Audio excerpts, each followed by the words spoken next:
Vamos a dar comienzo a la conferencia Paradigma en el estudio de la matemática en el marco de los aportes para la formación docente organizado por el Instituto Vocacional Concepción. Esta charla está dirigida prácticamente a los alumnos que optaron por estudiar matemáticas, también a los docentes en matemáticas y a los docentes en matemáticas que quisieran realizar algún tipo de trabajo de investigación o algo afín. La charla tiene dos partes. Una primera parte que hace referencia a las sugerencias generales para la carrera de matemática. Y una segunda parte que tiene que ver con la investigación en matemática. Vamos a empezar justamente con la primera parte. La primera parte tiene que ver con que vamos a ver una serie de sugerencias para la carrera de matemática. Estos consejos son más que nada para la gente que está empezando a estudiar matemáticas, como decía al principio de la charla, no, pero sí para esa gente que tenga dudas de cómo encarar la carrera. Vamos con la primera sugerencia. Ir a aprender y no a probar. Esto puede ser tal vez algo obvio, porque en el profesorado de matemática eh, se piensa que la mayoría de las personas le gusta matemática, o también porque la gente vio modelos o libros divulgativos que no le interesa la ciencia en sí. La sugerencia no va por ese lado, sino va por el lado de no ir a competir. Es decir, no traten de competir contra el profesor, ni con el profesor, mejor dicho, o con los compañeros, o en realidad eh, solamente hay que pensarlo que es una etapa. Es el momento en el que uno está en el instituto o en la universidad y allí se desaprueba o se aprueba materias, pero cuando uno se recibe, todo eso en realidad no sirve para nada. Es decir, cada uno tiene sus tiempos de aprendizaje y no importa que a todo el resto de los compañeros le vaya bien y a uno no tanto, porque uno puede tardar más, sea por la razón que sea, al final de la carrera, todos llegan con el mismo conocimiento. Por supuesto que esto que estoy diciendo no tiene nada que ver con las competencias por las becas, los promedios. Eso es en realidad otro tema, por el cual uno puede preocuparse si va a seguir otra carrera académica. Pero en ese caso habría que ver las notas que uno saca y no cuando uno aprueba. Hay que tenerlo en cuenta, pero siempre, siempre, es lo que voy a remarcar ahora, hay que priorizar el aprendizaje. Aprender es más importante que aprobar. Más allá de que esto sea cierto, si uno no aprueba, no puede seguir una carrera o nos atrasamos en la misma, a la larga nos vamos a dar cuenta de que era más importante aprender. La segunda sugerencia, usar la computadora e internet. Esto es algo obvio, pero no está de más. Esto, por supuesto, me refiero a los recursos, más que nada a los software matemáticos, como por ejemplo los que voy a nombrar acá. Tenemos el GeoGebra, MATLAB, Matemática, Wolfram Alpha. En mi opinión quiero remarcar el de Matemática. Es uno de los más importantes con respecto al lenguaje simbólico. Y esto justamente ayuda muchísimo durante el cursado de la carrera y durante la investigación también. Esto hoy en día es un lujo. podemos darnos en relación a los matemáticos de hace 20 o 30 años atrás. Otro recurso que también es muy importante es el LaTeX, conocido como Later. Es clave para la investigación porque es el lenguaje de los papers. Los papers en realidad son trabajos de investigación en matemáticas. Van a nombrar, van a escuchar a nombrar muchísimos acerca de los papers. También para realizar sliders, que son diapositivas, apuntes, trabajos prácticos, exámenes.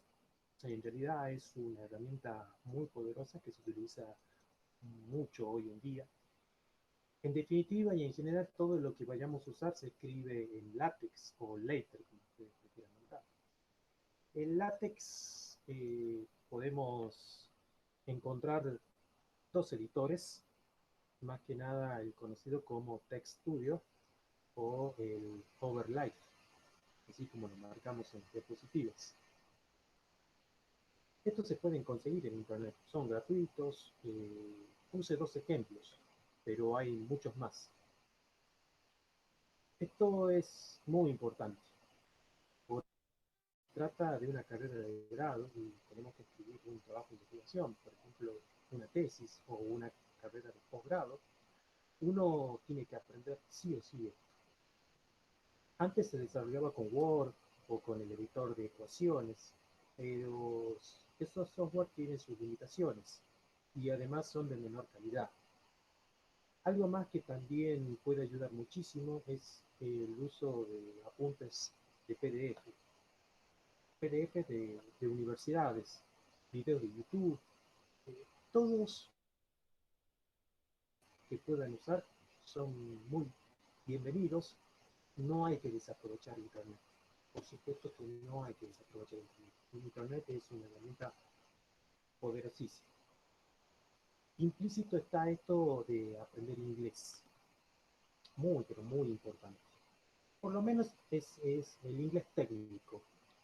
El inglés técnico para matemáticas, por supuesto. Hay muchos recursos en español, pero en sí hay muchísimos más recursos en inglés. Otra recomendación también diría por allí el portugués. El portugués también hay mucha bibliografía en portugués, la cual no está traducida al español. Por eso les recomiendo por ahí el inglés en su primer medida, porque es la lengua universal, y en segundo plano el portugués, que no es tan complicado, por lo menos para aprender a traducir o por lo menos para aprender a hablar. No, perdón, para poder aprender a leer. Y hablarlo por ahí requiere un poquito más de tiempo, de práctica y de dedicación. La tercera sugerencia tiene que ver esto de no tener miedo. Esto es muy importante. Bueno, en realidad todo lo que vengo diciendo para mí, desde mi punto de vista, es muy importante. Porque en la sociedad en la que vivimos hoy hay un miedo general a las matemáticas. Incluso hasta en los medios de internet podemos observar que la gente le tiene miedo y en realidad no hay que tenerle miedo a las matemáticas. Más allá de que uno vaya a clases y tal vez no le entienda nada al profesor, y para colmo se ve que los otros estudiantes sí le entienden y uno piensa, hay algo que anda mal en mí, pero ese es el miedo que hay que sacarse en realidad, porque puede ser que te cueste mucho la matemática, sí, puede ser, pero es algo muy real. Es decir, con esto quiero marcar algo. Una frase quizás, una frase clave de la charla de hoy: no hay ningún concepto en matemática que no lo puedas entender. Sí, puede ocurrir que tarde más tiempo, probablemente, pero no hay nada que sea inalcanzable. En ese sentido, retomamos a la primera sugerencia, que se los marqué ahí en el diapositiva anterior, la de no compararse. Puede haber profesores y estudiantes con buenas o malas intenciones que vengan a nosotros y nos digan, eh, mira este teorema, o este resultado es así, y uno no entiende nada. Entonces podemos sentirnos intimidados por eso. Y eso es justamente lo que hay que evitar, porque uno puede ser que no entienda nada, uno no va a entender todo el tiempo, incluso puede ser que otro sí lo entienda, o simplemente un profesor que no se haga entender. Pero lo importante es que se tiene que creer. Cada alumno tiene que creer que lo que va a llegar a entender, que lo va a llegar a entender, perdón, con suficiente tiempo. Entonces, no es tan solo no tener miedo a entender, sino no tener miedo en realidad al contexto, no tener miedo a las personas que pueden influenciar voluntaria e involuntariamente, para que sintamos que hay algo que no vamos a poder comprender todo el tiempo. Entonces, todo vamos a poder comprender, pero con suficiente tiempo, con suficiente tiempo. La cuarta sugerencia tiene que ver esto de todo tiene un porqué. Lo que quiero decir con esto es que se puede saltear cosas, pero hay que tener cuidado con lo que se saltea, porque puede ser importante. Cuando uno tiene apuntes y subraya las partes más importantes, normalmente lo hacemos en materias teóricas, pero en matemáticas, si uno saltea algo, tiene que tener cuidado porque todo es importante. Y esto en un principio es difícil de convencerse. Cuando uno lee un teorema y tiene cuantificadores universales o cuantificadores existenciales, bueno, todo está allí por algo. Esto quiere decir que si uno no saltea nada, tampoco, uno tiene chances de entender el teorema paso a paso. Pero distinto es entender por qué, de dónde viene, y esto a veces los profesores no lo dicen, ya sea porque no lo saben, o porque no tienen el tiempo suficiente, o porque no ocupa el tiempo suficiente. Y esto ligándolo con la primera sugerencia, que lo marqué en las diapositivas anteriores, es la de ir a aprender. Cuando ustedes tengan al frente un teorema, traten de desmenuzarlo lo máximo que se pueda. Traten de ver por qué está cada cosa y qué pasaría si uno lo cambia. Y en ese sentido lo unimos con otra sugerencia, con la sugerencia la de explorar los ejercicios, los teoremas y las definiciones. Es decir, cada vez que hagan un ejercicio, traten de explorar cada parte, ver qué pasa si combinamos los casos. Digo los ejercicios, pero también los teoremas, la parte teórica también, las definiciones. Si lo ligamos con no tener miedo, les voy a comentar algo. Los profesores no tienen la razón. Y ahora les voy a explicar por qué, porque de alguna forma es como que estoy motivando a sublevarse a la autoridad y no pasa por allí mi objetivo. Allí surge un interrogante. ¿Quién tiene la razón? Las matemáticas tienen la razón, donde la autoridad es la matemática. Si ustedes demuestran algo bien, no importa la autoridad que tenga el profesor, eso va a estar bien. Después podrá aprobarte o por otras razones o desaprobarte por otras razones, pero es allí cuando uno se pregunta y dice, ¿qué autoridad tengo yo para saber que las matemáticas que estoy haciendo están bien? Por eso es importante esto de el todo tiene un porqué y el de explorar los ejercicios para convencerse o para autoconvencerse cuáles son los métodos por los cuales nosotros los humanos nos convencemos de que las matemáticas están bien. Y en ese sentido es el profesor el que debería validarlo. Pero si uno se convence de que las matemáticas que uno hace están bien, entonces puede optar por otros caminos diferentes. Y otros caminos diferentes a los que toma el profesor. No necesariamente tenemos que tomar el mismo camino o resolverlo de la misma manera que el profesor. tampoco es por contradecir, sino para independizarse de alguna forma. Y esta es la manera en la que uno se va convenciendo. Y en este sentido, estas sugerencias son importantes porque solo ejercitándonos uno se va transformando en realidad en matemático. Es tal cual como lo dice la frase, la práctica hizo al maestro. Y la última sugerencia, dedicar tiempo. En todas las carreras es importante dedicarle tiempo. De eso creo que no quedan dudas. Así que no va por ese lado el consejo. Va por el lado de todo con suficiente tiempo se puede aprender.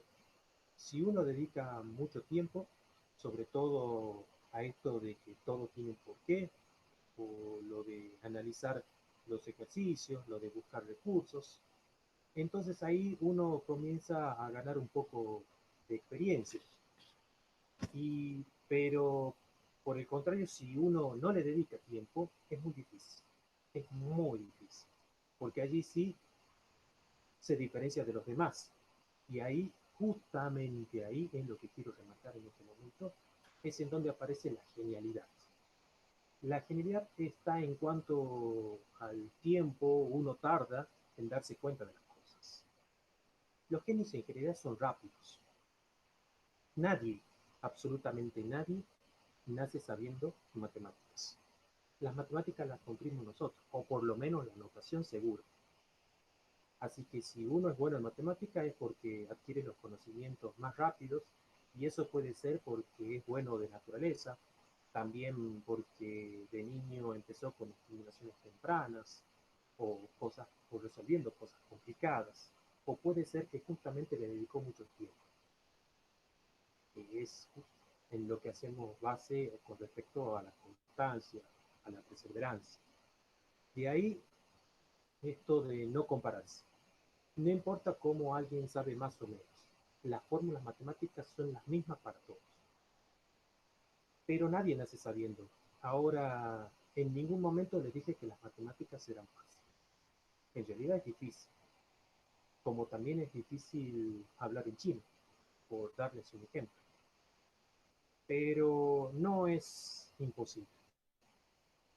Tampoco es patrimonio de una élite, más allá de que en ciertas universidades se suelen juntar a los que más saben de matemáticas o a los más entrenados. Y nada de esto debería impedir de que cualquiera llegara a los conocimientos matemáticos. Por supuesto que nada. Por lo menos, lo que quiero establecer acá es que los conocimientos de matemáticas no son de ellos, ni de nadie. Como siempre lo remarco nuevamente, depende de los recursos matemáticos que cada uno tenga, de la situación de cada uno. Esto es algo muy, pero muy general, donde lo que remarco es que no hay que ser un genio para entender las matemáticas, pero sí hay que dedicarle mucho tiempo. Hay que dedicarle mucho tiempo. Y después estará las condiciones que cada uno. Reitero, hay que dedicarle mucho tiempo. El objetivo de esta primera parte de la charla estaba dirigida a independizarse de las condiciones que uno puede tener, ya sea por un buen o un mal profesorado, buenos o malos profesores, todo lo va a ayudar, estén en la condición que ustedes estén. No hay nada que asegure un 100% de que uno va a aprobar todas las materias, pero esto les puedo asegurar, estoy,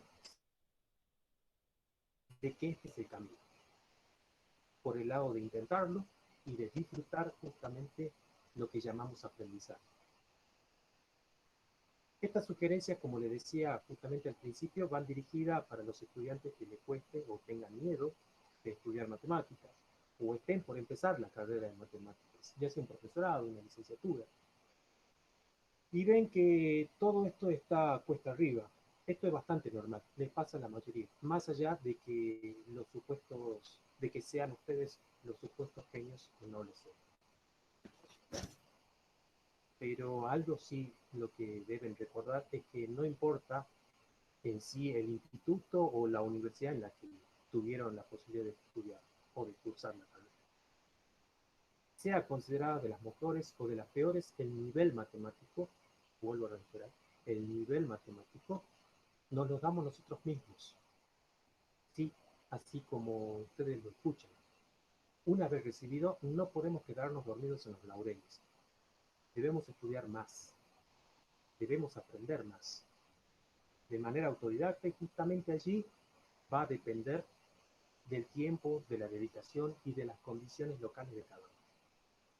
En definitiva, el nivel matemático depende en un gran porcentaje de su trabajo autodidacta. Un trabajo autodidacta posgraduación, posttitulación, y no así del instituto o la universidad en la que estudio. Con esto doy por finalizado la primera parte de la charla. La segunda parte de la charla por allí tiene un poco más que ver con la investigación de matemáticas. Voy a citar una de las frases de la charla anterior. Muchas veces pensamos a la enseñanza como una actividad separada de la investigación. Voy a describir de alguna manera, de forma, la manera en la que un investigador en matemáticas publica un trabajo de su autonomía en una revista matemática. Por dar un ejemplo, vamos a suponer que tenemos un paper, recuerden que un paper es un trabajo de investigación en matemáticas, ya terminado y que lo queremos publicar. Lo primero que debemos hacer es subirlo al Arcaer, que les voy a proporcionar allí la página. Esto es el Arcaer. Allí se suben todos los preprints.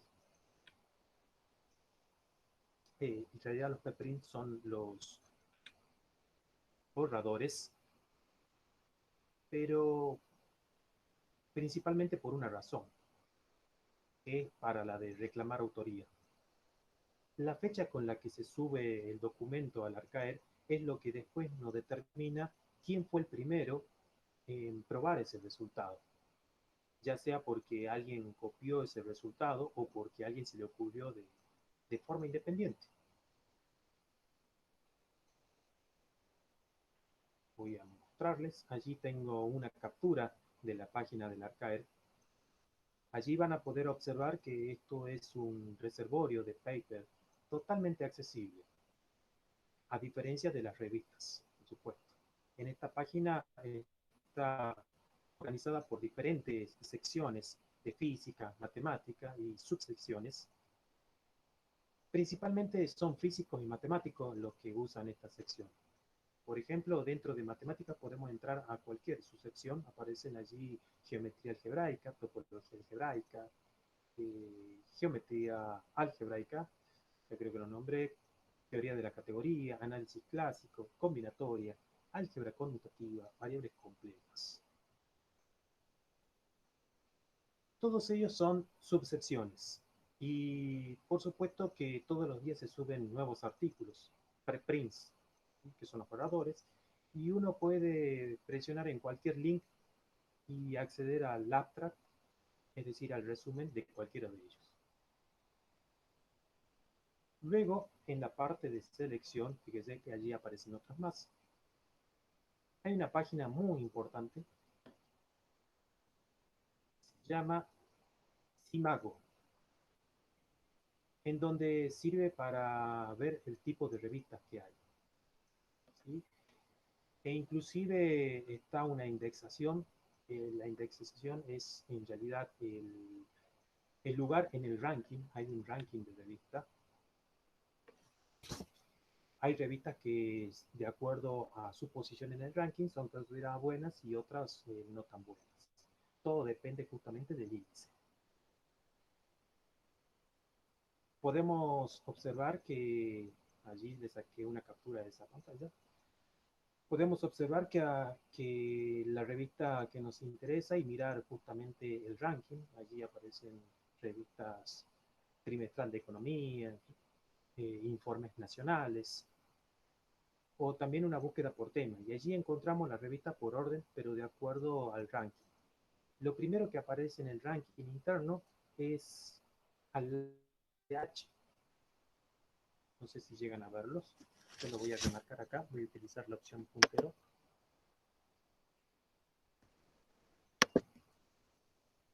Lo que tenemos ahí. H. Ese H, en realidad, en el ranking interno, hay número también Q1, Q2, que están marcados en cuadritos verdes. Seguramente lo estarán observando. Son los cuartiles, y esos son los conceptos que ustedes tienen dentro de estadística cuando veían los cuartiles que separaban la distribución del lote de datos en 4 25%. Los cuartiles nos indican justamente la posición de la revista entre los 25% principales, los primeros, y es lo que les voy a explicar ahora. Cada página tiene un índice interno. ¿Sí?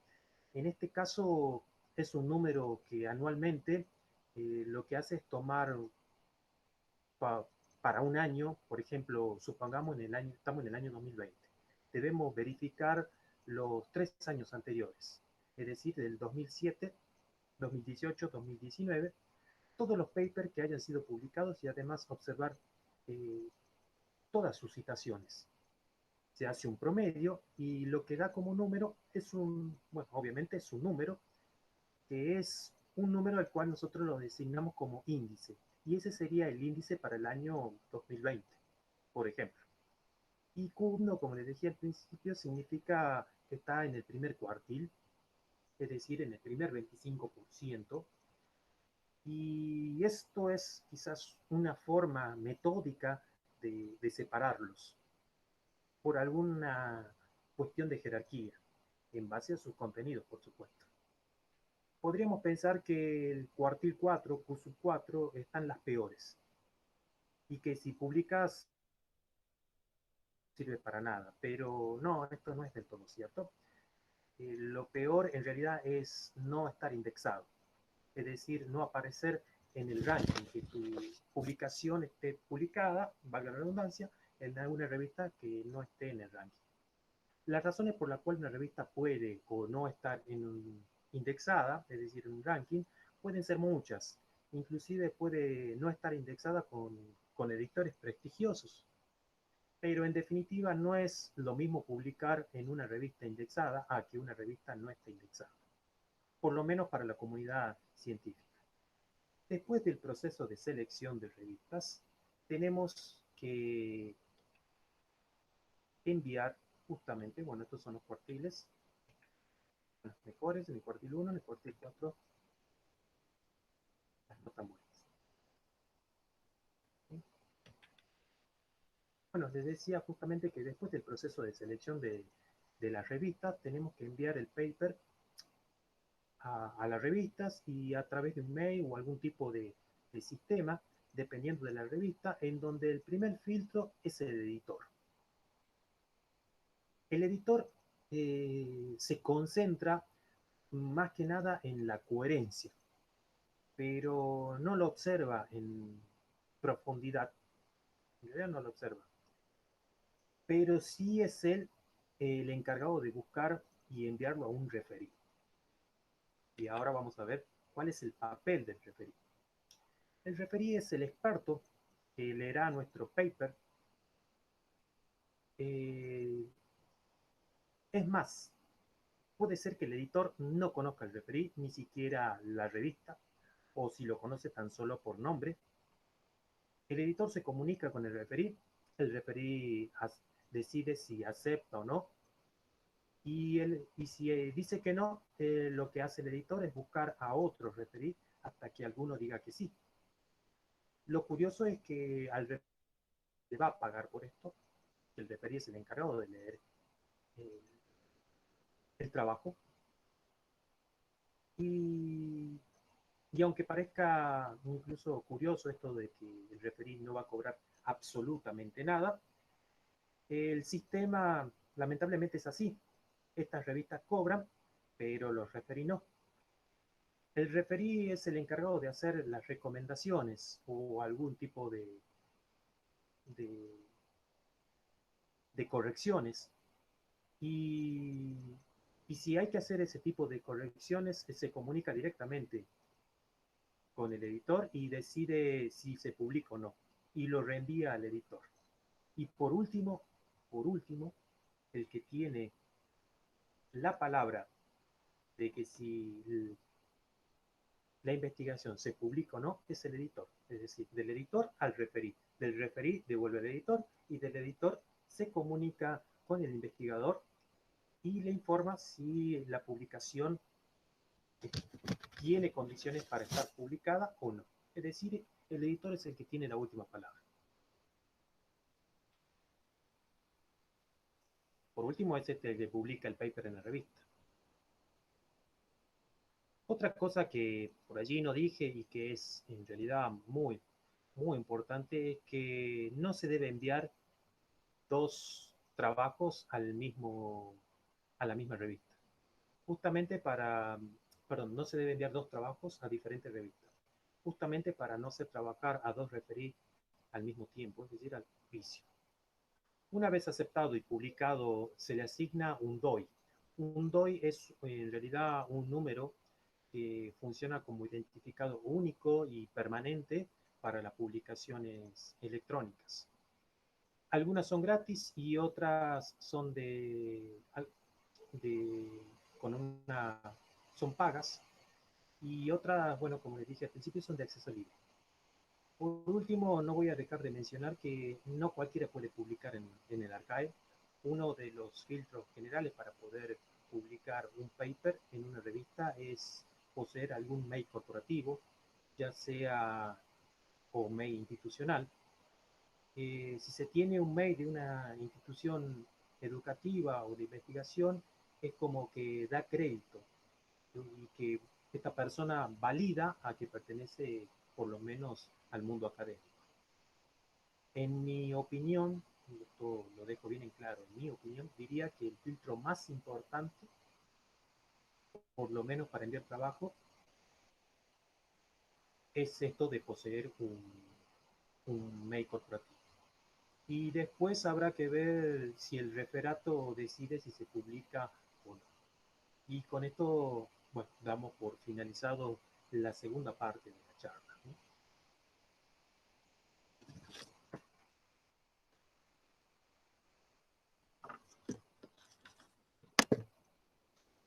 Preguntas. Bueno, veo que allí me preguntan qué es un matemático. Un matemático. La respuesta, voy a dejar de presentar. La respuesta es un poco compleja. Podríamos nombrar muchos matemáticos y sus contribuciones, pero esa no sería una verdadera respuesta.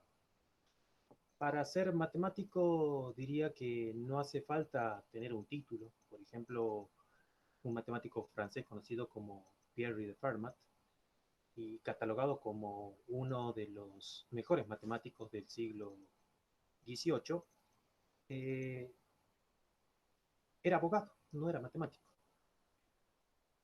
Y él es un ejemplo de que fue un matemático y sin título en realidad.